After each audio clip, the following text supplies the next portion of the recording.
Halo, di sini saya akan menjelaskan terkait time off pada UDU, terutama UDU 16. Nah, sebelum memulai, di sini pengguna perlu memastikan bahwa modul time off ini sudah terinstall dengan benar. Di sini dapat dilihat jika modul dari time off sudah tulisannya terinstall, berarti sudah terinstall. Selanjutnya, sebagai pengguna dengan peran administrator, pengguna ini perlu mengubah permissions atau access right dari pengguna lain yang akan berperan dalam proses simulasi time off ini. Di sini pengguna yang perlu diubah access rights-nya ada karyawan itu sendiri, manajer HR, dan juga manajer dari karyawan tersebut. Di sini untuk manajer HR, untuk modul time off memiliki permission yaitu administrator atau peran administrator. Lalu untuk manajer dari karyawan, di sini time off memiliki permission atau peran sebagai officer. Dan terakhir, karyawan itu sendiri memiliki permission kosong. Selanjutnya, sebagai manajer HR, pengguna perlu membuat beberapa time off baru dengan mengakses modul leaves dan masuk ke halaman time off types. Di sini dapat dilihat daftar time off yang sudah ada, lalu pengguna hanya perlu menekan tombol new untuk membuat time off baru. Dan di sini pengguna sudah membuat beberapa time off yang sesuai, diantaranya adalah cuti tahunan, lalu cuti sakit, serta cuti bersalin. Lalu untuk memberikan tambahan jatah cuti ke karyawan, maka pengguna perlu membuat allocation baru dengan mengakses salah satu tipe time off dan menekan allocations. Selanjutnya, pengguna bisa langsung membuat allocation baru untuk perusahaan PT kita. Di sini salah satu contohnya adalah pengguna membuat allocation baru untuk tipe time off yaitu cuti tahunan. Ini hanya perlu menekan tombol new.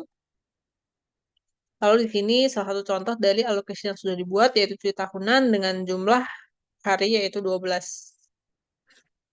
Selanjutnya, sebagai karyawan pengguna dapat membuka modul leaves dan melihat jatah cuti yang dimiliki. Nah, tadi karena pengguna sebagai manajer HR sudah memberikan allocation sebanyak 12 hari, ini dapat dilihat eh, jumlah cuti tahunan yang didapatkan oleh pengguna adalah 12 hari. Lalu, karena karyawan ini sedang mengandung dan akan melahirkan, maka karyawan perlu membuat allocation baru untuk cuti bersalin. Sini salah satu contohnya, pengguna bisa membuka halaman Leaves, lalu masuk ke bagian allocations dan membuat allocation baru. Dan salah satu contohnya adalah cuti bersalin dengan waktu selama 66 hari. Lalu, sebagai manajer HR, setelah pengguna membuat allocation baru dan mengsubmitnya, manajer HR akan mendapatkan notifikasi terkait permintaan allocation baru. Di sini dapat dilihat di notifikasi dan tulisannya adalah time of allocation. Dan di sini dapat dilihat karyawan saya yaitu Pooling sudah mengajukan allocation baru selama 66 hari dengan tipe cuti bersalin. Dan di sini pengguna sebagai manajer HR hanya perlu menekan validate atau refuse. Dan di sini pada kasus ini pengguna akan memvalidate allocation tersebut. Lalu balik sebagai karyawan tersebut, setelah mengajukan allocation tersebut, jatah cuti dapat dilihat melalui dashboard modul leaves. Di sini dapat dilihat jumlah cuti sekarang berjumlah 12 untuk cuti tahunan seperti yang sudah ada sebelumnya dan cuti bersalin sejumlah 66 yang sudah ditambahkan berdasarkan jumlah allocation yang sudah dibuat sebelumnya ini. Lalu, karyawan dapat mengakses halaman My Time Off untuk membuat pengajuan cuti baru. Di sini, pengguna hanya perlu menekan New dan dapat dilihat eh, jumlah cuti yang sudah diajukan oleh karyawan masih kosong ya. Lalu, di sini pengguna mengajukan beberapa cuti, di antaranya adalah cuti bersalin sejumlah 60 hari, lalu cuti tahunan sebanyak 2 hari, serta cuti sakit sejumlah 5 hari. Selanjutnya, sebagai manajer dari karyawan serta manajer HR, maka pengguna perlu melakukan approval atau refusal terkait cuti yang diajukan oleh karyawan. Nah, di sini sebagai manajer karyawan, yaitu Dirga, pengguna akan menerima cuti tahunan dan cuti bersalin karyawan, serta menolak cuti sakit karyawan. Lalu, sebagai manajer HR, pengguna akan menerima cuti tahunan dan juga cuti bersalin. Dapat dilihat di sini tampilan dari daftar permintaan cuti. Selanjutnya, setelah menerima atau menolak pengajuan cuti, manajer HR juga dapat melihat hasil analisis dari seluruh cuti yang diajukan oleh seluruh karyawan. Berikut salah satu contohnya, ketika pengguna sudah menolak atau mereview sebuah time off, hasil dari time off dapat dilihat di sini. Salah satu contohnya adalah di sini polling sudah mengajukan beberapa hari untuk cuti. Dan di sini salah satunya adalah cuti sakit, cuti bersalin, dan juga cuti tahunan.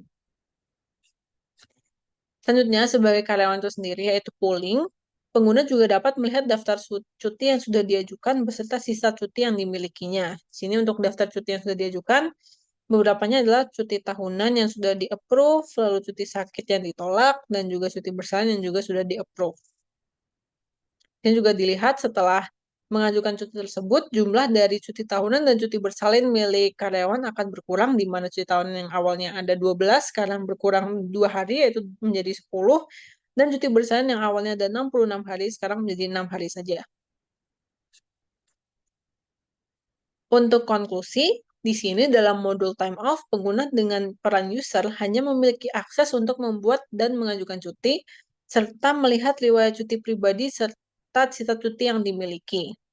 Namun, di sini pengguna tidak dapat melihat atau menyetujui permohonan cuti karyawan lain, sehingga ia hanya dapat fokus pada data pribadi. Lalu, pada sisi lain, pengguna dengan peran manajer, di sini pengguna dapat melihat, menyetujui, atau menolak permohonan cuti karyawan di bawahnya, serta melihat sisa cuti dari seluruh anggota tim yang ia kelola. Lalu, pengguna juga dapat mengelola aturan atau kebijakan cuti pada timnya, seperti menentukan jenis cuti atau batas waktu pengajuan cuti. Selanjutnya, terkait tipe approval dalam permohonan cuti, di sini UDU menyediakan 3 opsi. Yang pertama adalah single level approval, di mana hanya membutuhkan satu persetujuan dari atasan. Salah satu contohnya adalah misalnya hanya kepada manajer HR. Lalu double level approval yang digunakan pada lab ini, yang memerlukan persetujuan 2 tingkat, biasanya dari atasan langsung serta HR. Seperti tadi, Puling memerlukan persetujuan dari Dirga sebagai manajernya dan juga Hana sebagai manajer HR.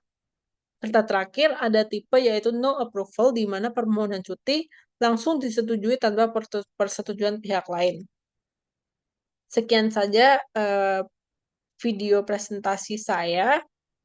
Terima kasih.